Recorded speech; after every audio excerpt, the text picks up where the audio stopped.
சேலம் மாவட்டம் சங்ககிரியில் செயல்பட்டு வரும் தனியார் மகளிர் கல்லூரியில் ஆடல் பாடல் என ஓணம் பண்டிகையை மாணவிகள் உற்சாகமாக கொண்டாடி மகிழ்ந்தனர்.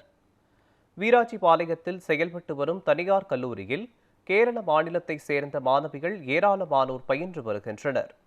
இந்நிலையில் ஓணத்தை முன்னிட்டு கேரள மாணவிகள் உற்சாகமாக பண்டிகையை கொண்டாடினர். செண்டை மேளம் முழங்க நடனம், பாடல் உள்ளிட்ட பாரம்பரிய நிகழ்ச்சிகள் இடம்பெற்றன. மத நல்லிணக்கத்தையும் சமூக ஒற்றுமையையும் வெளிப்படுத்தும் வகையில் கல்லூரி நிர்வாகம் ஏற்பாடு செய்த இவ்விழாவில் ஏராளமான மாணவிகள் மகிழ்ச்சியுடன் பங்கேற்றனர். பலதரப்பட்ட கல்வி நிறுவனங்களை ஒரே இடத்துல கிட்டத்தட்ட ஒரு 3000க்கும் மேற்பட்ட மாணவர்களோட இந்த பண்டிகையை நாங்க கொண்டாடிட்டு இருக்கிறோம்.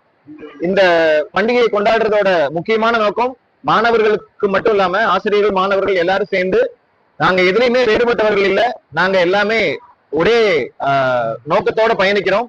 சமுதாய ஒற்றுணர்வை கொண்டு வர்றது மட்டும் இல்லாம ஒரு சமுதாயத்துக்கு நாங்க ஒரு வழிகாட்டியா நம்ம மாணவர்களை உருவாக்கணும் அப்படிங்கிற ஒரு எண்ணத்தோட இந்த பண்டிகையை வெகு சிறப்பா எந்த பாகுபாடும் இல்லை எங்களுக்குள்ள அப்படிங்கிறத ஸ்டூடெண்ட்ஸ்க்கு புரிய வைக்கிறதுக்காக ஒரு 3000க்கும் மேற்பட்ட மாணவர்களோட இந்த பண்டிகையை கொண்டாடிட்டு இருக்கிறோம்.